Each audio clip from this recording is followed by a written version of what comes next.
Good afternoon and welcome once again to the 2023 IHF Beach Handball Education Week, where leading experts from the world of beach handball will share their knowledge and experience throughout the next days.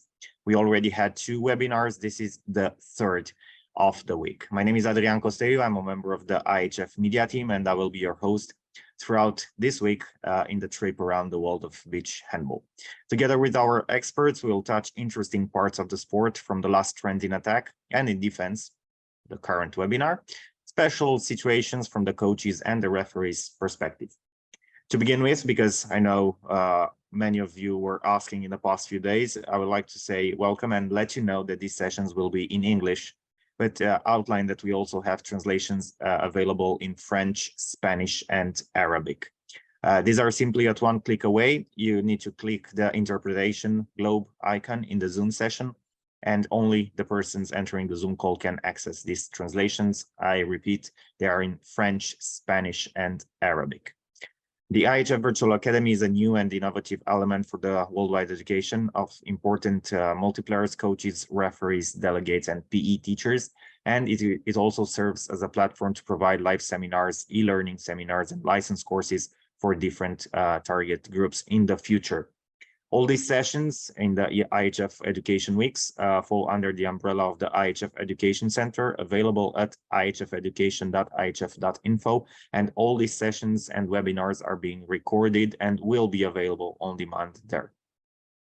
We have the 3rd presentation in the 2023 IHF Beach Handball Education Week.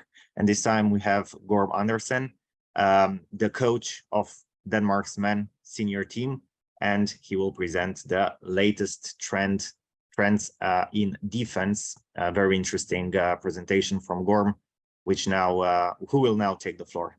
Gorm, please.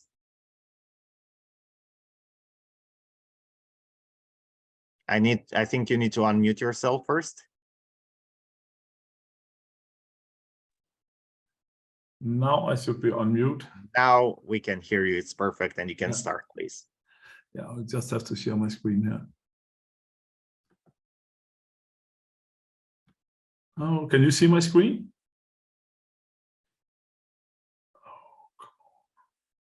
I think it's not shared yet. It's only the presentation.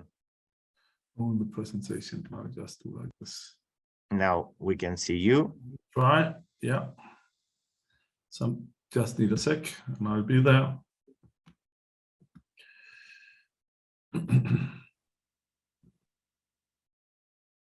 Yep. 1 second. No problem. And now it's working. Now it should be working. Yeah. It's just a box. There you go. Now it should be working. Yeah. First, I think there's something about defense that just tells me that we have quite a new sport in beach handball. There's so many unexplored corners of especially defense. So in my mind, there is no wrong way of doing defense. There is for sure not the best defense has been found yet, and I think right now it is the visibility of the ways you can do defense that will make your team strong. So I think it's important to say that this way I'm showing here, it would be a lot about proactive defense and not so much standing on the line and doing your defense. That doesn't mean that I think this way is more right than the way when you are doing it on the line. I think doing a line defense, opening up for a side, having a huge blocker is a very good defense, but that's not the one we will talk so much about here. So first I need to take the next slide. It's not possible for me to take the next slide here. Why is that not possible?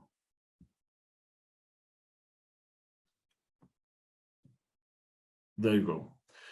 First, I will show you a video of something that to me is, this is what not only defense in beach handball is about, this is what beach handball is about all in all.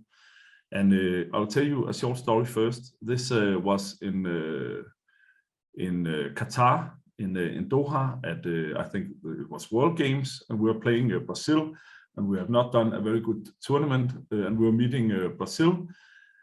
And I have an attack player, and he's sitting outside, and he finds a solution for how he can catch the ball together with the defense and with the other attackers without telling me. He's just acting. And I think if you want to be able to do a very good defense and to be proactive, you need to allow the players to make solutions for stuff like that. And I'll just show you.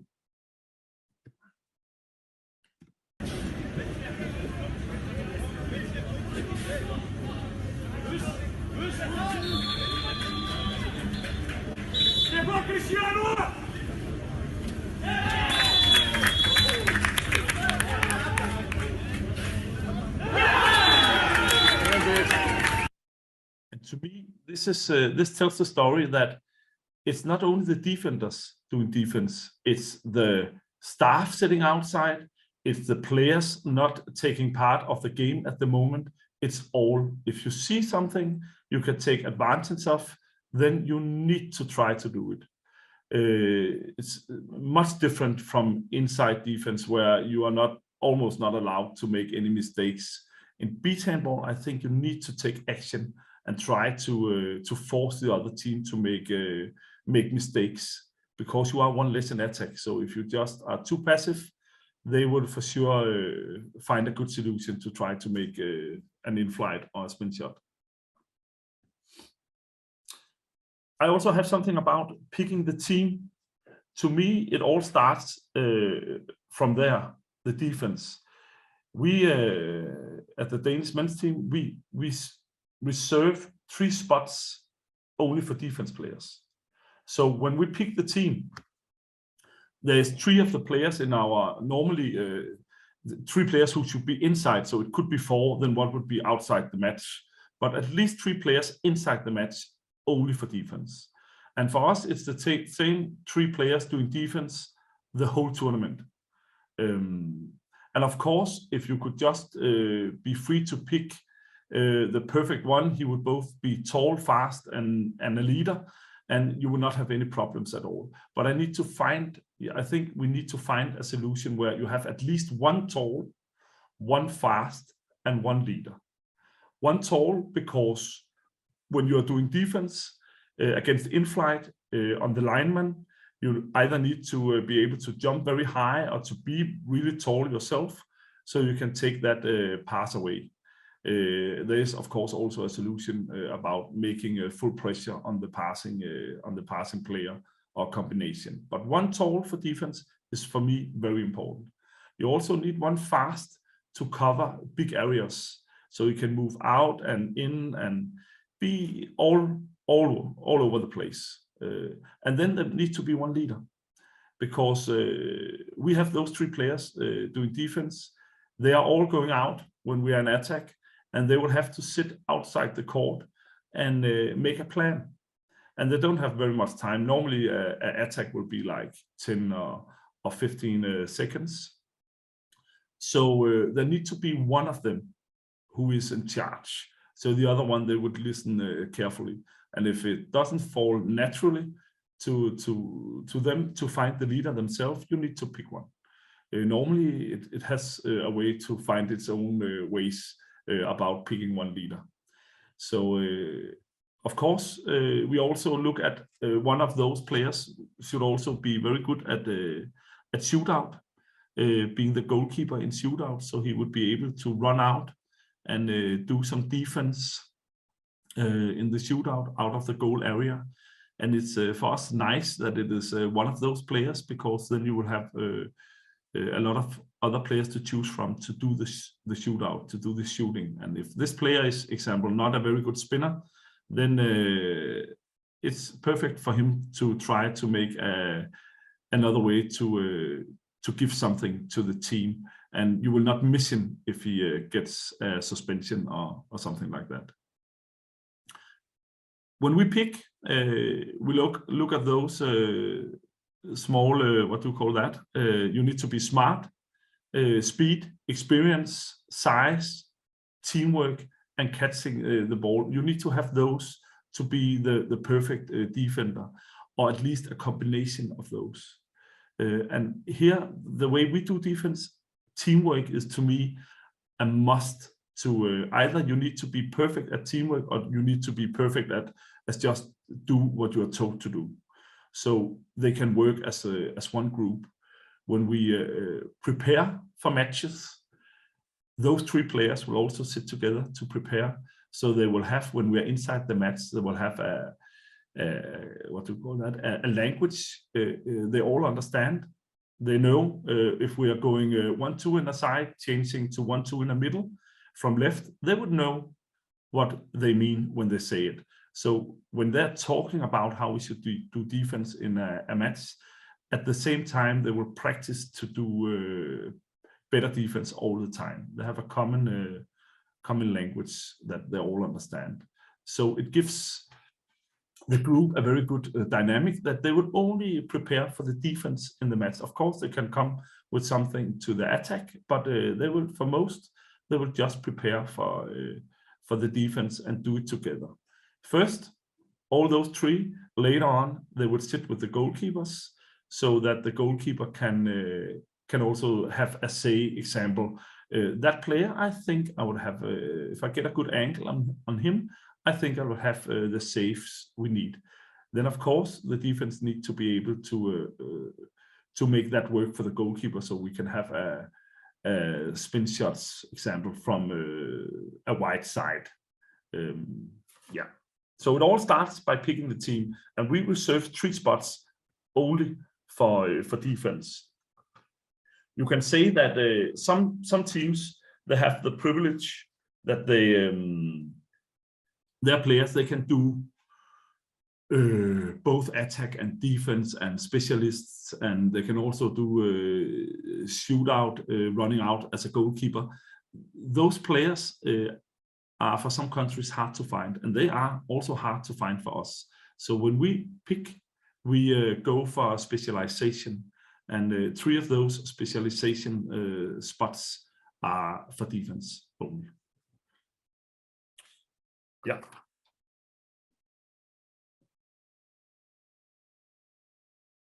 Then there's different styles of defense, and here again I would use the most energy of talking about being proactive.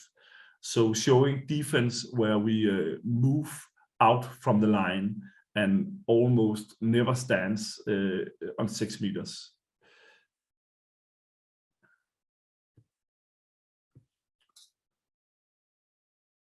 And I also think here it's important to say that these defense, they can have special variety. They can be done in different ways.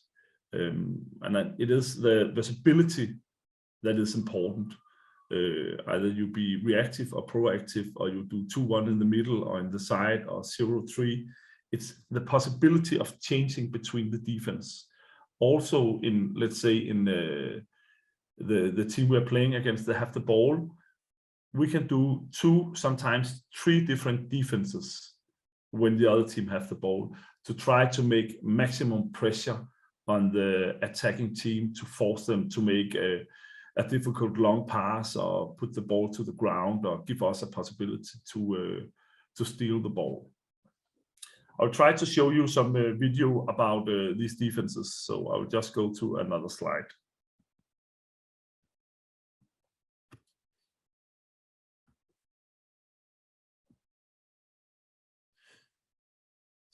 First, we have 2-1 in the middle. And it should be here 145. Yeah. It should be almost here. Yeah. You can see here we started doing 2-1 defense. in the side, the far away, the guy with the cap, he was up at their side, their wing player, and then he falls back, and the one in the middle, he shoots out to do 2-1 defense in the middle. I will show you the clip 2 times, so we just take it like this.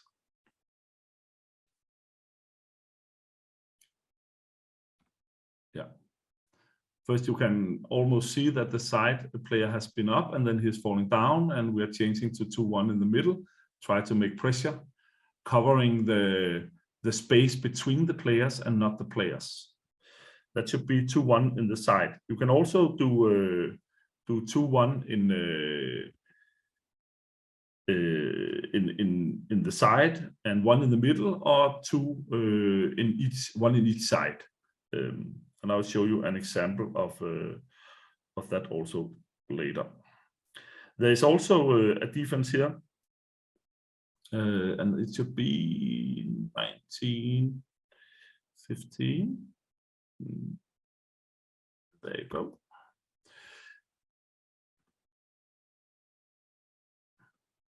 You can see 2 players up here. And when you are moving up with 2 players, of course, you're making a lot of space behind you. And this is not a defense that works for us. Sometimes it will work, and most of the time it will work. But sometimes you will also fail, and you will look stupid when you move away from the line, and the other team, they will have a totally free shot. And to me, that is okay. Because as long as, let's say, they have 4 attacks, if you force them to make a mistake 2 times, then it doesn't matter if they have 2 free shots on the other 2 attacks. So it's okay to make mistakes. And here we actually make a mistake. And I'll just start it. Oh, sorry. Until you find it, Gorm, I would like also to say that you can ask Mr. Andersen some questions in the Q&A, and they will be answered after the end of the presentation. We already had some, so I wanted to encourage all the participants, if they have any questions, to make them. Gorm, I'll leave you to it once again. Yeah, and you can see here that we are 2 players up, coming up there, and then the pivot, he would be totally free, and that's okay, as long as next time they will make a mistake. We have 3-0. That's the defense I will not talk so much about, but for sure I will show you an example. And to me, this is a good defense. You just need to use it the right way, and you need to have the right players to do it. You need at least someone who is very good at blocking to be the one taking the block from the side. And I'll try to stop it so you can see it. It's the Spanish team. You can see there are 3 players on the line, and that is for sure a good defense. And you can give a lot of space in one side, and you can jump in and making a block, or you can force them to shoot from a wide angle, with one player taking the space from the shooter and another one coming from behind, making the block. So there's a lot of opportunities in this defense. If you want to dig into the strategies and how to do it, I would say that you should go and watch some top teams on YouTube, and you will for sure be able to pick up the ideas about how to do that defense. It's very effective and not too complicated. Yeah.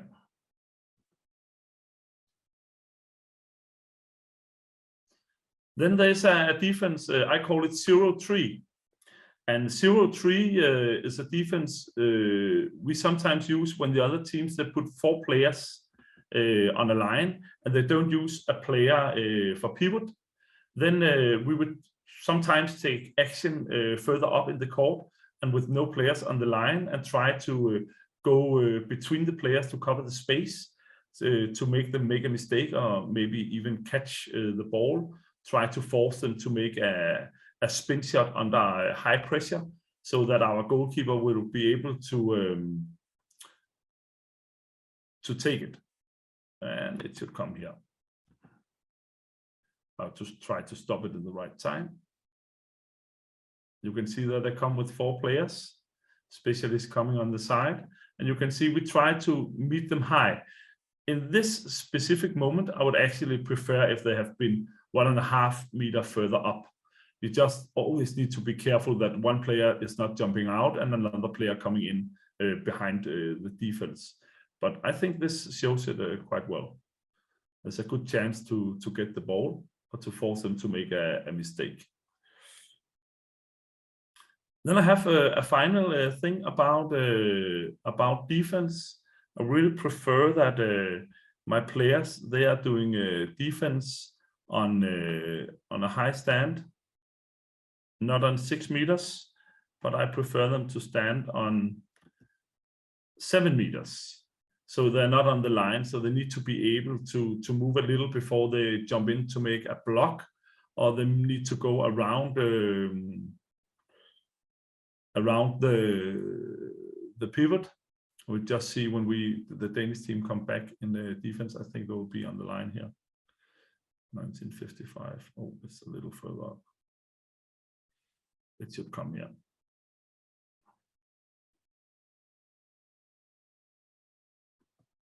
Oh, sorry. I'll try to find it again. Yeah, there you go. You can see the players here. They are almost never on 6 meters because I want them to be able to both move up, but also to move down, either to go below the pivot or to try to get around him. Even if there's an in-flight, you will be able to have a little run before you need to jump to try to catch the in-flight or to put the ball away. Also, when you make a block, it's possible to have a little run before, so you can jump a little longer. So to me, it's very, very important not to be on 6 meters. Even when you're doing defense on the line, I would prefer to stand on 7 meters, not 6 meters.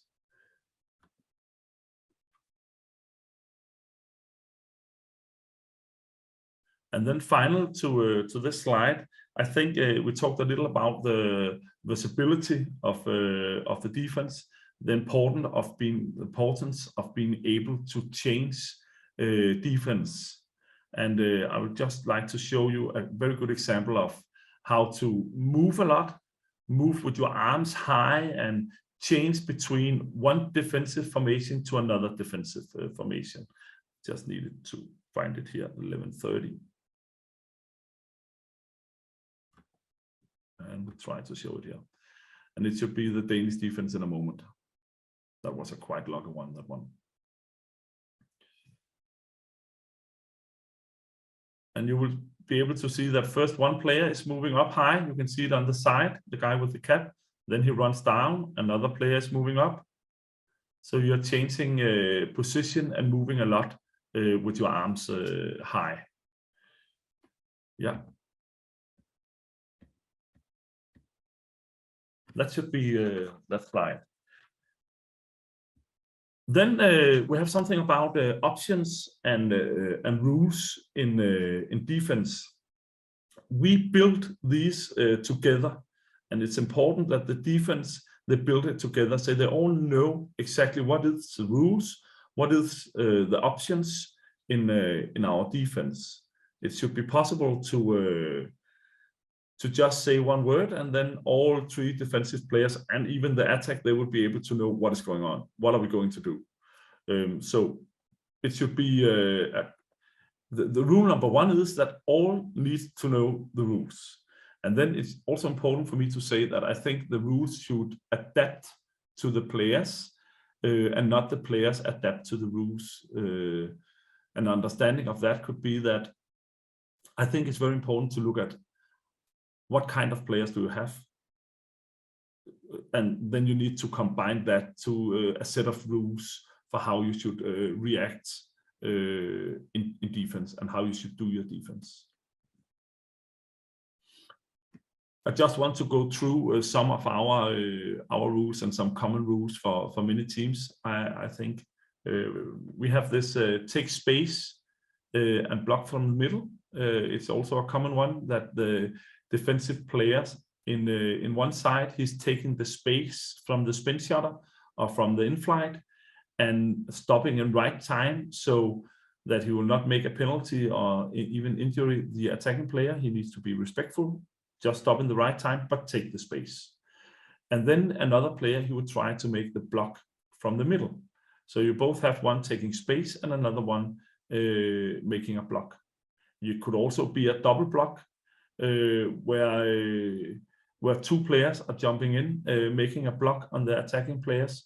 If you are doing so, there need to be an agreement about who's covering what, so they are not covering the same spots. So an effective double block is, to me, very difficult to make. Then we also have a rule about 1 or 2 arms in flying block. Once in a while we meet, or not once in a while, almost all the time, we meet some players who are able to jump past our block, and we cannot reach far enough with 2 arms. If that is the case, then sometimes it's preferable to do the block with 1 arm. It seems like you can reach a little longer when you're just using 1 arm. Then we also have a rule that we should jump a little late, or at least that the attacking players should not be able to know exactly when you're jumping. And also jumping late gives you also the opportunity to look a little, or at least to react on how the attacking player is jumping. And it also seems like the attacking player almost always have a better run before he jumps. So his jumping height and time in the air would be a little longer than the defensive player.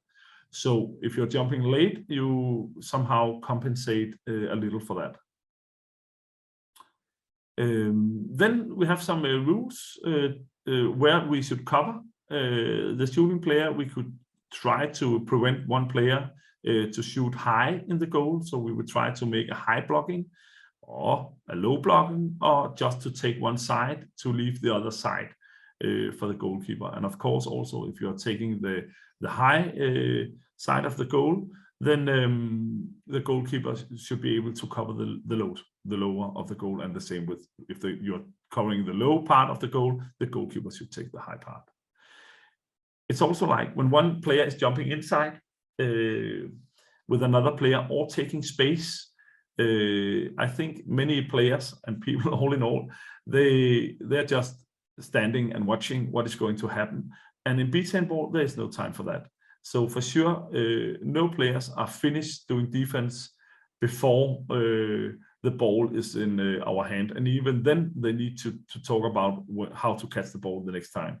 So roles for the remaining, with that I mean, one player is jumping inside to make a flying block. Then an example could be that the other 2 players, they need to be covering the other 3 players, so there will not be a pass back for any of those. It could also be that one player needs to be out very fast because we want to try to make a long pass to an attacking player jumping inside.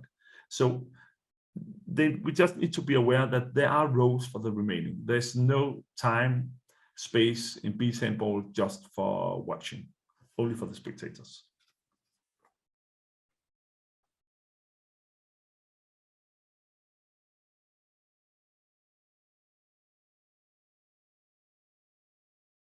Yeah, then we have some more rules. We have this about options, a rule in defense. I have wrote fair play and safety for all. And to me, I think in the beginning, when I was a beach handball coach and I heard this, I was the coach of the Omani national team. I heard this, you need to be fair and there needs to be safety for all. I was like, of course, you need to make sure that nobody is injured, but this fair play, like inside, if you can bend the rules a little and you win, then no need for fair play. But I actually changed. I think almost all coaches and players in beach handball, we have a very nice agreement about we do all we can to win, but we do it with fair play and safety for all. And I just want to make a stand for that also in this place. We talk a lot about in defense about however we should make a block on a player, or we should try to make the angle difficult for the shooter. So we call it pressure out. So we want one player to shoot from the sideline, and that would give a good angle to our goalkeeper. or do we want to give him a little more space and then try to make a block on him? And we also here, the versatility in you're not doing the same all the time is, to me, very important. Then we have, I think I got that from Larden, the Croatian coach. He calls it a monster block, where you make a trap, try to get one player between two defensive players and just use your arm to cover all his passing possibilities and his shooting possibilities to force him to make a mistake. And then there is also other traps. And you saw the one in the beginning where I showed the video where I had an attacking player asking the defensive players to stay out in defense, and then run in and take the ball from the goalkeeper, who had a habit of passing the ball to the lefty close to the sideline. That's also, to me, making a trap. We could start with that one, seeing it again. I think we should do that. And we are on page 11. We'll just go up to that one again. Here we are again with this clip, and to me it's very important. This was not something he saw in 5 seconds. There has been some other penalties in this match, maybe in the matches before, and he has seen a tendency in the goalkeeper's way of passing the ball after a penalty, and that is, to me, just as good as defense. That's catching the ball from an in-flight to the pivot example. This is, to me, perfect. And he made the agreement with the defensive player. You can see only 2 defensive players are inside right now. So one is staying outside, so he is able to jump in. So this was, to me, a well-prepared trap. And I'll show it once again, and then I'll show you just another trap.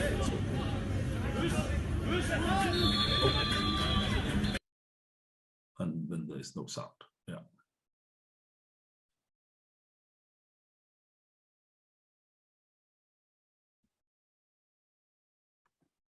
And again, if he has made a mistake in this one, to me, it would have been okay, because I really think that it was a good opportunity to make a trap. So when you're asking your players to make traps, or you want them to take responsibility to make those traps, I think we should allow them to make mistakes also in matches. And of course, when you in the end you see on how many times they made the trap works and how many times it didn't work.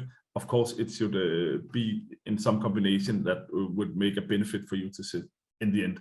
But I think we would be too optimistic if we think that every time we make a trap, it will work. There's another trap here I want to show you. And first we will see it, and then we'll talk a little about it, and then we will see it again.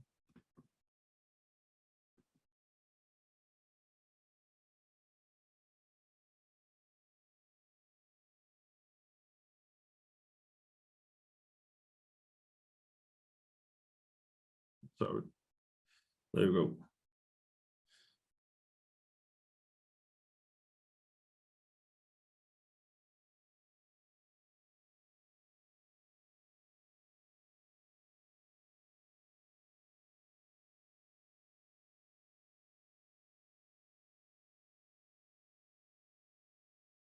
And here you see, this was, to me, a very good example. Here we had an opportunity, again, the player sitting outside, they had a good chance here. Again, it is after a penalty. I don't know why it is after a penalty again, but the players outside, I think 4 players are into this, and they had made an agreement. And here I was just listening. I heard when they were making the trap, but I didn't interfered with their plans. They were just allowed to do it. And this time it works. Next time it will maybe not work. And of course, in this situation, also the Spanish specialist was a little slow to get inside. I think there was a little issue with his shirt. But you will not catch the ball if you don't take any chances. So to me, this is also a very good example of how to make a trap. And I will try to stop the video on the way, but you can see that the player is jumping inside, one is staying out, hiding behind the attacking player, running close to the line, try to catch the ball, and I will try to stop the ball. The video you can see there, he was running from outside. Only 2 players are in defense. He stays outside, try to catch the ball. Yeah, it doesn't work. Maybe that would have worked. That would have been perfect. Then he could just have taken the ball and made a spin shot in the goal. It didn't work. Then he just jumps out, and the trap is not finished yet, because then the ball will be passed to the playmaker.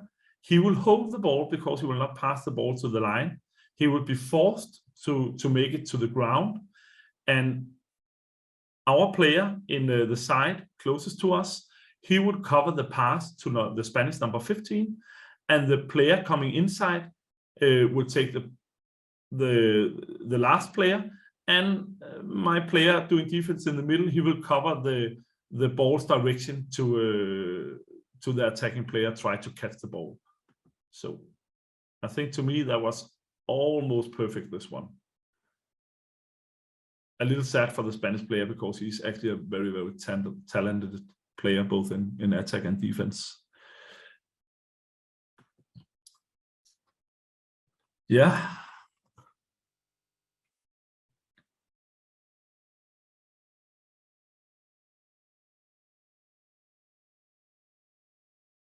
We are in options and rules in defense. We talked a little about these rules. We have some keywords. It's about being unpredictable. You need to be able to have a high. You need to have many possibilities of how you want to do defense. So the attacking player, they cannot count on, oh, you're meeting the Danish team. They would probably do defense like this. No, they need to think, oh, we're meeting the Danish team. We don't have a clue about how they will do the defense against us. Maybe many teams will think that we will not be on 6 meters, but at least I think they would be a lot in doubt about what we would do other than that. So be unpredictable is, to me, a very good solution of trying to force the attacking team to make a lot of mistakes. Then we operate about full pressure, a thing we call full pressure, trying to force the guy with the ball, the attacking players, to be under as high pressure as possible. So when they're taking the decisions, they need to cope with that they're under full pressure. Where should I pass the ball, or should I take a shot? No, I don't. There's no space for me. So they would be in doubt all the time. So when they're making a decision, there's a high possibility that they're making a wrong decision. So full pressure is a word we operate with a lot. Also, something we call take control. Then it could be in cooperation with the goalkeeper. We control where do we want the attacking team to take their chances from. Is it one player? Do we want them to make a short pass to an in-flight? Maybe the passing player is not so good to making the pass to the right. So we are able to control where we want the shots from the attacking team to come from. So we have something we call we decide, and that is again about being reactive or proactive. We like to be reactive, so we decide for the attacking team where they're going and what they're doing. And that is, to me, maybe the most difficult part, because we only have 3 defensive players and we have 4 attacking players. So the next one, teamwork, is a keyword here. And again, the preparation, the defending team is preparing together, first themselves, afterwards with the goalkeepers.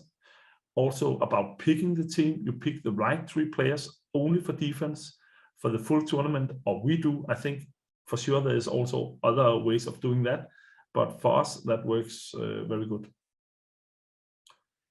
You need also to be able to find small victories in defense, because once in a while it's very difficult to do defense in beach handball. Of that simple reason we talked a little about, that the attacking team is 1 more than you.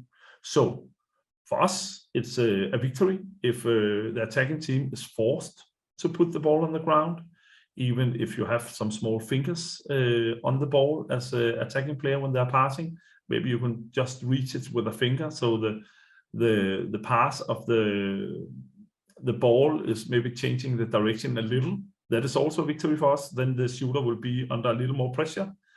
Also, you need to be able to all the time move with the arms in the air, and that's not normal for us to just sprint around with the arms in the air. But you need to use your arms when you are doing defense. If you don't use them, then to me it doesn't matter if you are short or tall or fast. Or arms are very, very important. Move your feet, very important, of course, when you want to be proactive and you want to force the other teams to do something. You need to be able to move and move very fast. Also, you need to be able to take the right chance. Chances are there all the time, and in the end, when we count, of course, it should be on the plus side with chances you have been taking. But remember to allow them to make mistakes also if you want them to take chances and to take responsibility. I'll just leave that video because I think time is flying. Number 3, I just said it, be brave and let it be. If you want them to take decisions, you must allow it. And to me, that is very, very difficult as a coach, because sometimes you just need to stand on your feet and keep your mouth shut and allow it to happen. If you want them to react and you want that discussion amongst the players and sitting outside, maybe not taking part in the game at the moment, waiting for their chance. If they need to take part in that, the defensive players, 3 players sitting outside, if they should be allowed to try to make some traps and all, you need to, of course, to help them and to be there with them and talk with them, but you also need to allow them to take decision. Number 4, we talked a little about it. Cooperation with the goalkeepers is really, really important, especially if you have a goalkeeper who is good in his angles. Then for sure it's a good idea to force the attacking team, that player you want to shoot, to take a shot from the sideline where you're taking the space from him, and the goalkeeper have time to take his stand and make his angle. Cooperation with the goalkeeper is really, really important. And if the goalkeeper is ordering something, let it go next time. I want this and this. Then, of course, the defense should just listen and do so.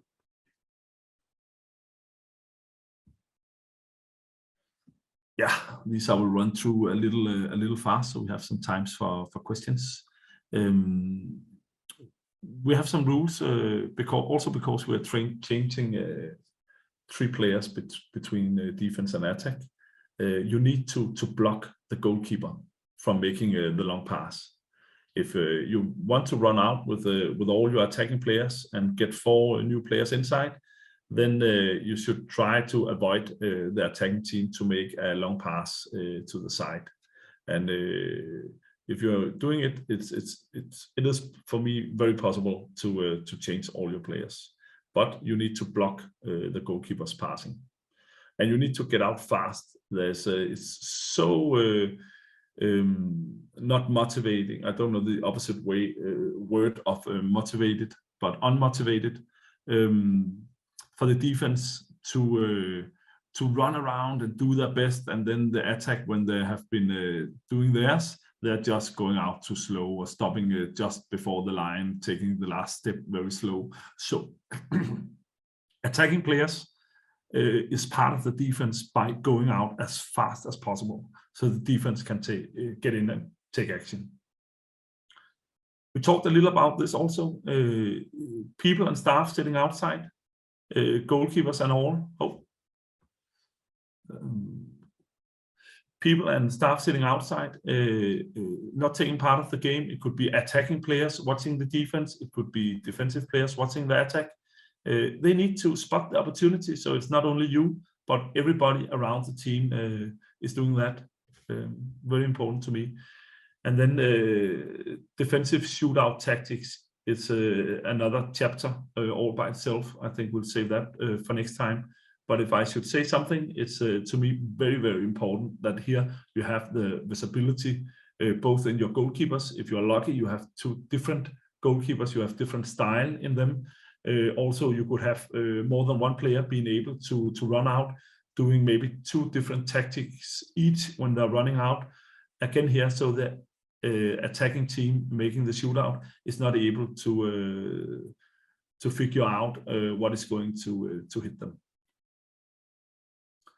Then in the end, just a small player from me is that to me it's a fairly new sport, beach handball, and to me we are still pioneers in this sport, and we need to go in all corners of it. If we want to make our sport even more perfect, I think it is almost perfect, but if you want to make it even more, then we need to be brave enough to go in the corners of things that people have not tried before. And I think right now at the moment there is so many good coaches when we are going to tournaments. So every time we go to a championship, I would pick up something new from the other coaches, and I think we all need to be able to at least make it possible to our players to explore all corners of our sport. So that's in the end my plea to you, and I think that that was it.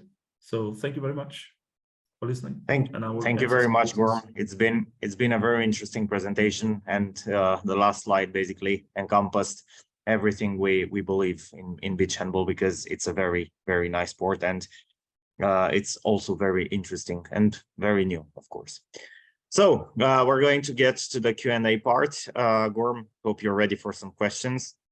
The first one, which was during your presentation, at the start, basically, of your presentation, you said that you choose 3 players to specialize on defense.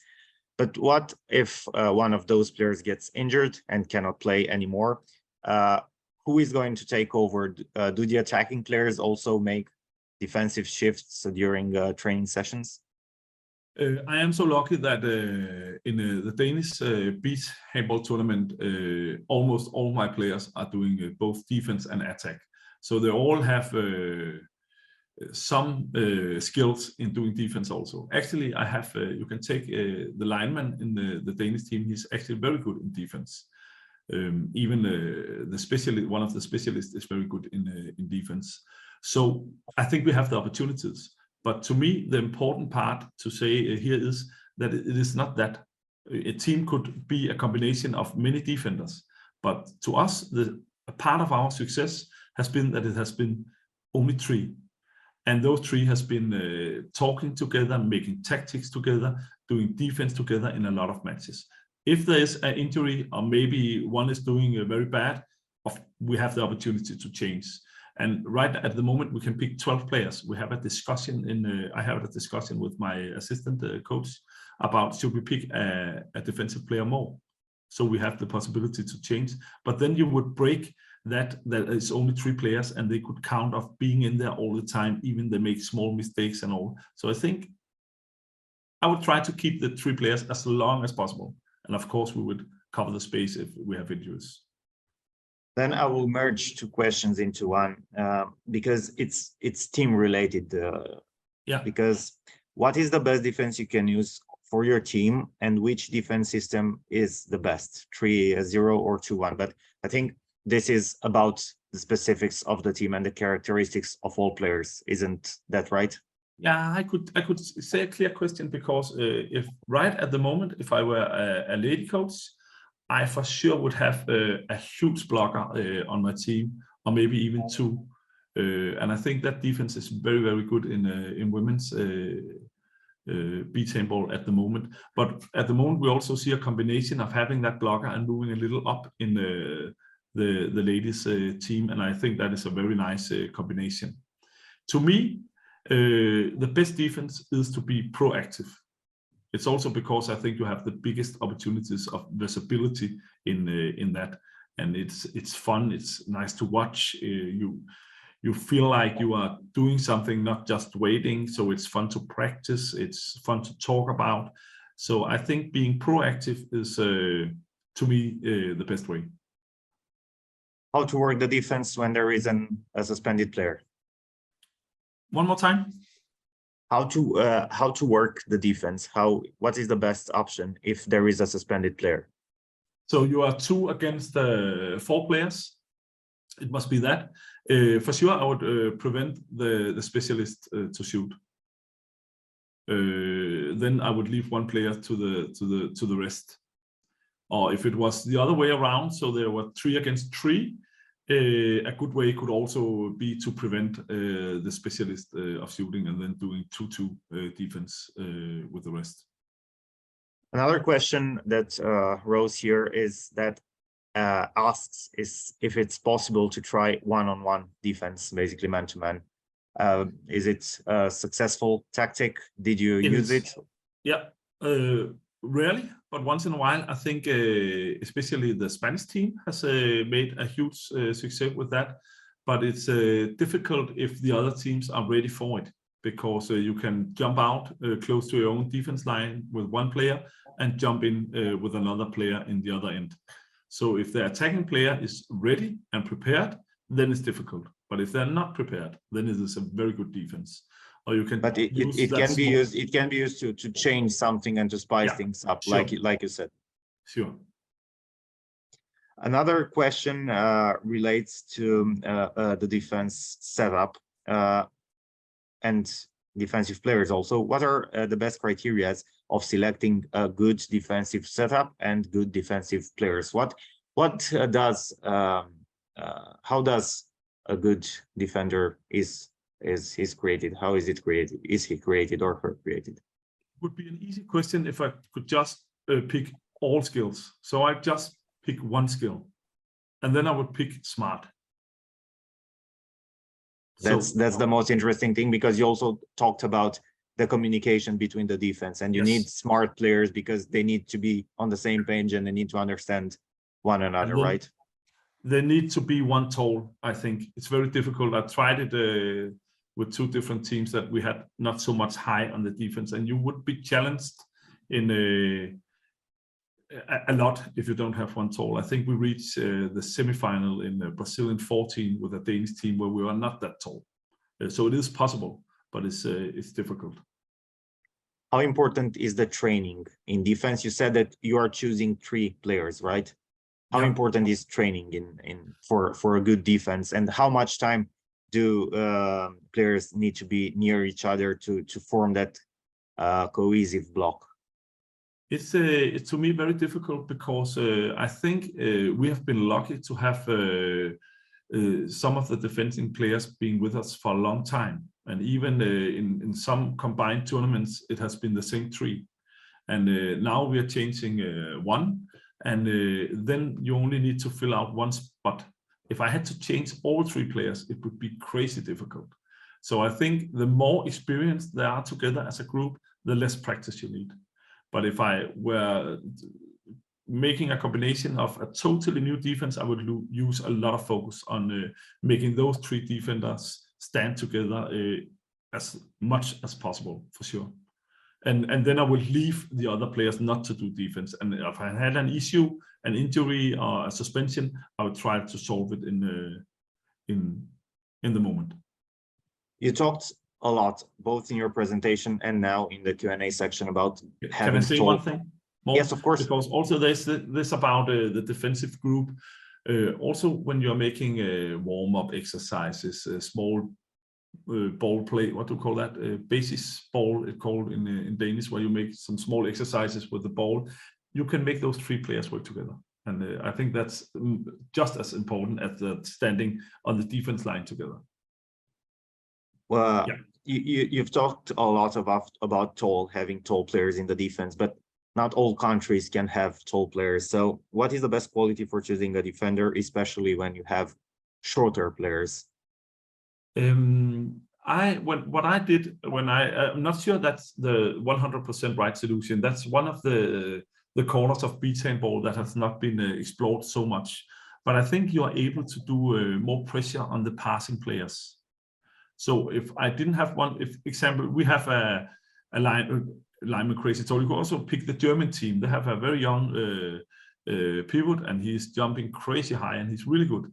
And if you could not cover him by jumping with him or taking the ball on the highest from him or get around him to catch the ball, then you need to take the ball from the passing player. So you need to prevent the ball to going high in the air. So you need to take the ball on its way up, or to put as much pressure on the passing player as possible. So it would be a bad pass. The last option is that you could go below the pivot, maybe dragging the line just a little, if the referees are not listening, and go underneath the pivot, so he would not be able to jump so much. So I think it is possible, but it's difficult. You need to be really fast and smart.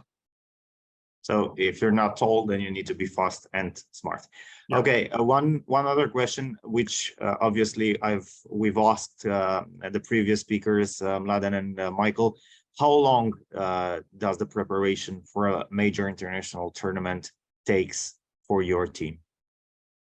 Oh, it depends. This year has been a little difficult for us because our indoor tournament is not finished yet. But normally we would, in the men's side, we would have 2 camps. One would be like 3 days, and another one would be like 4 days, sometimes 3 and 3 days. One of the camps will hopefully be with another national team where we can play some practice matches.